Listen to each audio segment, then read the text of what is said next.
before I start your report here on what you can expect in March, I just want to bring a little announcement, and that is now there's available 4 different reports that you can choose from. It's the Lover's Report, which can see how you're affecting each other astrologically, right? A synastry chart. There is a calendar, there is a transit chart, which comes up with all the peak dates pertaining to your own personal chart, of course. And then there is the year ahead, starting from the month that you order it. So these are very exciting. It's a collaboration that I'm having here now with this company, and I know him as an astrologer, which has been out there more than 40 years. He's super good. I ordered his reports back in 93, right? So it's something that I know that you can become very excited about as well.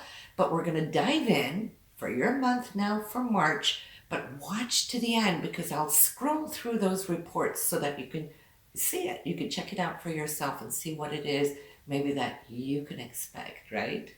So let's get on with it. Here, Virgo, this is for you, whether you are a sun sign Virgo, whether you are a moon or rising Virgo, this information is for you. That being said, I would also like to say for all of you Virgos to listen to your moon and rising sign reading, because the aspects that we're talking about here this month showing up in your sun sign reading will show up elsewhere in your moon sign or your rising sign. So you get kind of like a triple effect and a more of a overall view on what's going on here in March. Well, we're out of Mercury retrograde, all right? For you, Virgo, that kind of showed up in your area of your day-to-day work, your job, not necessarily your career, but your routines, how you were working. You might have felt that there was a little bit of a hiccup, touch and go and whatnot. But Mercury was there also with Saturn and Jupiter. And right there at the end of February, Saturn had a little bit of a conflict with Uranus in this area. So there might have been something that needed to kind of shift. Or maybe you had to make a decision on how you work or how many hours you work. Maybe it was the company you were working for that had to go through some various changes. But you're rolling with it because now as you're entering into March, this should start opening up and you should see it moving forward again. So that is all right. Talking about your day-to-day routine, it's also the 6th house is known for your health, and are you feeling good? Are you paying attention to your diet? We have a long-term aspect here with Saturn, which is going to be in this area for the next couple of years. So you might start on keto, or you might start looking at wanting to work out or going for more walks, whatever it is for you, Virgo. I think it is taking responsibility. Saturn always shows in our chart where we're paying attention to take more responsibility. This is it for you. It's only 8 degrees here in the sign of Aquarius, so it's going to be here still for a long time. But you're starting out, you're becoming very, very conscious. What I do like to say about you is that you're always pretty much health conscious of what you eat and what you take in, what you digest, and so forth. So for you, it shouldn't be the hardest thing, but Saturn tends to kind of point out what we definitely do need to be looking at and what we're needing to do. But this month here, March, is beautiful because for you, Virgo, it's all about relationships. We have the sun, we have Venus, we got Neptune, and we have the new moon showing up in this area. So what does that mean? Well, Venus is all about love. It's in the area of relationships. So you might just feel that your heart chakra is fluttering a little bit more with the sense and the feeling, the anticipation of maybe more romance coming into your life, or the need for, say, should you be single, you might not be as you're putting yourself out there maybe a little bit more, but you're radiating, Virgo. You're radiating this sense of love. This beauty that is so attractive for those people who see you, communicate with you because of its frequency. The new moon on the 13th is super powerful because it is conjuncting Neptune. Neptune rules Pisces, and your house, your 7th house is in Pisces. So you can see we have this triple effect of this Neptunian hopes and dreams and visions and everything that is so idealistic, right? And you want to keep that idealism in your mind this month, even though you want to make sure that whatever you're encountering is real. We don't want to have the illusion of, right? Which we do know Neptune could take us out on that journey. But it's more like, I feel what you're encountering is more attuned to those frequencies, those higher frequencies of idealism, of what you want to take out and share and what you want to receive from your partner. So this is beautiful. The 13th is the new moon. And of course, that is the time when we place our intentions. So your mantra should be on the 13th, just so you can make it last, throughout the rest of this year, because you're setting the foundation for it now. And if you get that right, this is what you're going to be attracting. So what would a good mantra be? It would be, I want more of this beauty that's in my life, that I'm feeling in my heart, soul, and spirit. I want that to just keep unfolding and keep growing in this very beautiful way, right? And I'm ready to receive. I am ready to receive that ideal relationship and partnership. In that gentle energy will be going out into the universe, setting yourself up to be attracting it. That is what we want. So, March 13th, right? All about love, higher love.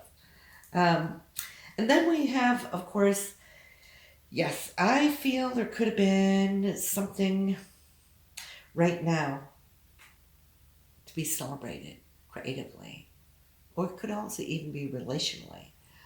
You have Mars up in that ninth house, beautifully aligned to Pluto in your fifth house, which is also relationships. It's more the love relationships. Seventh house is more like long term, but in the fifth house, it's you connecting with your self-expression, creativity, where you could take things out. You have Pluto there. You've had it for a long time, and you've been transforming for very many years now, Virgo, in this sense. Having had a lot of passionate, should I say, interaction with your loved one or with new relationships. And that is beautiful. As long as Pluto works, it's like, ooh, that is so transformative. It's so healing. It's so, it just brings you to all of these higher realms um, of love. However, when Pluto doesn't work, oops, it's no fun anymore, is it? It can get downright nasty if it wants to. You've probably had a little experience on both ends of the chart when it comes to that. However, right now, and I would like to say end of February, you probably had an encounter with one of those high levels of that Plutonian energy. Mars being so... I always say Mars is dynamite, right? You've heard me say that. And Pluto being nuclear. When those two come together, we're talking passion out of this world. We're talking downright into the core of, I won't say just ecstasy, because what it does, it heals. It heals on the inside of our being, taking you to higher realms. And Mars being in the ninth house, that is higher realms right there. So, I feel too that in the creative sense, not just in the romantic sense, but in the creative sense of that fifth house, well, arts. If any of you are artistic, you might have felt that end of February now, bringing you into March, really holds this promise to get it out to the world. Ninth house is the world at large. So don't sit on anything that you have. Think about it as a gold mine, right? Get it out there. Market it. Ninth house is international. And these two forces together, maybe you're collaborating with or getting in touch with somebody who can really help you, launch. And if that is the case, more power to you, Virgo. Really love it. You deserve it. You are so good at looking at details. You are the perfectionist. And as long as you take it to a certain level of perfecting your skill, that's good. We want to get the details right. But stop there. Don't start overthinking, oh, I'm not that good, because there's always somebody out there that's even better than I am. And, that will restrict you. We don't want to see that happen. We want to see you getting it out.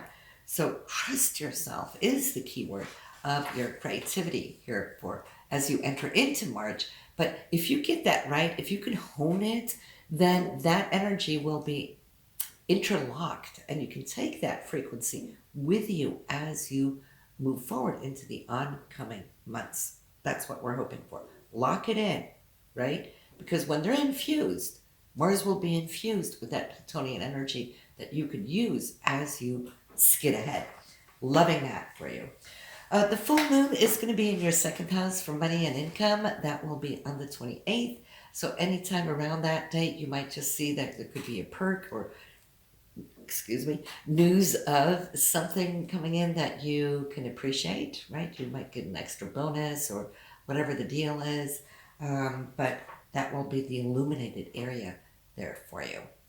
So Virgo, that is what I have, the short and the skinny. So go listen to your moon and rising sign.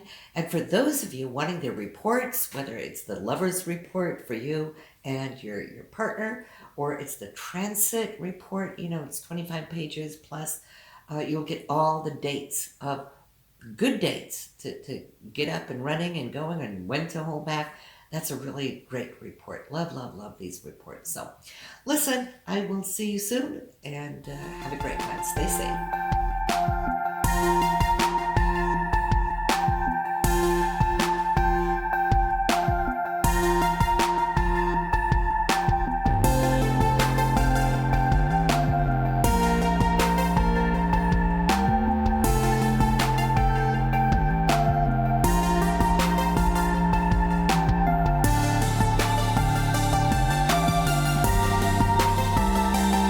Guys, thank you for watching this month's forecast. Make sure to smash that button